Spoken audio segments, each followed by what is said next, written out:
యో అస్మాన్ ద్వేష్టియం వయం దిస్మస్తంభో జంబే దద్మః. చూడండి వేదాదేశము.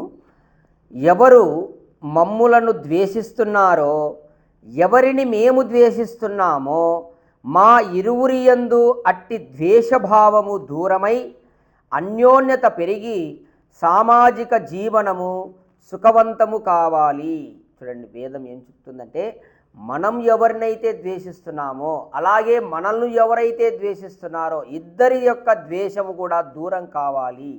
దూరమయ్యి అన్యోన్యత పెరిగి సామాజిక మన జీవనము అంటే అందరము కలిసి ఉన్నటువంటి జీవితము ఏదైతే ఉందో అది సుఖవంతం కావాలి అని పరమాత్ముడు చెప్తున్నాడంటే, దీని ఉద్దేశం పరమాత్ముడు ఏం చెప్తున్నాడంటే, ఒకరినొకరు ద్వేషించుకోకూడదు, ఆ ద్వేషం అనేది దూరం కావాలి, ఉండకూడదు అని పరమాత్ముని యొక్క ఆదేశం. మహర్షి దయానంద సరస్వతి సంధ్యావందన మంత్రాలలో ఈ మంత్రం యో అస్మాన్ ద్వేష్టియం వయం దిస్మస్తంభో జంబేదం దద్మః, ఈ మంత్రము 6 మంత్రాలు, 6 దిక్కుల యందు పరమాత్మ ఉన్నాడని చెప్పి ఈ మంత్రాన్ని మనం చెప్తాం. ఉదయము సాయంకాలం 2 పూట్ల సంధ్యావందనంలో ఈ మంత్రం చెప్పి మనం భగవంతునికి ఆ యొక్క స్మరణ చేస్తున్నాం, ధ్యానం. అంటే ఏంటి అర్థం?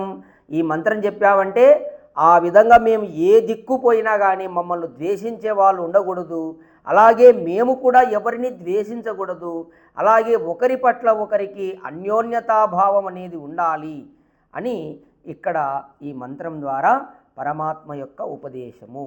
ఓం.